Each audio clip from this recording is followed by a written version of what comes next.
तो वहीं यूपी के बलरामपुर में चल रहे अवैध धर्मांतरण के खेल में एक और बहुत बड़ी साजिश का पर्दाफाश हुआ है। छांगुर बाबा के सिंडिकेट से अब भगोड़े इस्लामी प्रचारक जाकिर नाइक का नाम जुड़ रहा है। केंद्रीय एजेंसी और ईडी को जांच में अहम सुराग मिले हैं, जिनसे पता चला है कि यूएई, तुर्की, दुबई, कनाडा, अमेरिका और यूके जैसे देशों से संदिग्ध फंडिंग हो रही थी। इन पैसों का इस्तेमाल मजार, मस्जिद और मदरसों के निर्माण और अवैध धर्मांतरण में किया गया।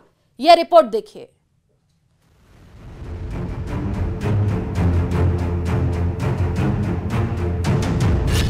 छांगुर बाबा के अधर्म लोक का जाकिर नाइक कनेक्शन।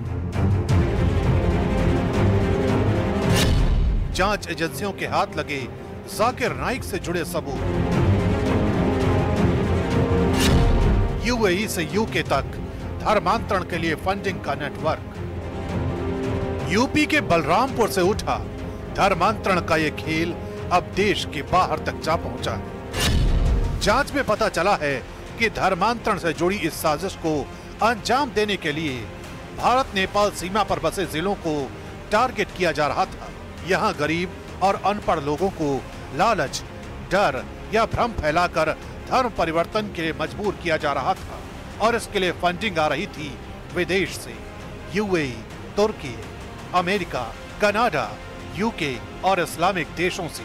आयकर विभाग ने फरवरी में ही संदिग्ध ट्रांजैक्शन के सुराग गृह मंत्रालय को भेजे थे, जिसके बाद अब इस पूरे नेटवर्क में एक नया नाम जुड़ा है, भगोड़े इस्लामी प्रचारक जाकिर नाइक का। जांच में जो सुराग मिले हैं, उन्होंने अब धर्मांतरण सिंडिकेट का सिरा जाकिर नाइक से जोड़ दिया है। दुबई, मलेशिया और यूके से आए संदिग्ध फंडों की ट्रैकिंग में कुछ लेन देन ऐसे निकले हैं जिनका लिंक नाइक के इस्लामिक रिसर्च फाउंडेशन से हो रहा है। जाकिर नाइक, जिस पर पहले ही टेरर फंडिंग, मनी लॉन्ड्रिंग और भड़काऊ भाषणों के मामले चल रहे हैं, वही जाकिर नाइक अब एक और गंभीर आरोप की जद में है। बलरामपुर से उठे इस केस ने ये साफ कर दिया है कि धर्मांतरण सिर्फ किसी एक बाबा की सनक नहीं, बल्कि इसके पीछे संगठित अंतर्राष्ट्रीय साजिश है। सिमी और पीएफआई जैसे कट्टरपंथी संगठन इस नेटवर्क को जमीन पर मदद पहुंचाते रहे और विदेश में बैठे चेहरे जैसे जाकिर नाइक इस विचारधारा को फंड और प्रचार करने में जुटे हैं।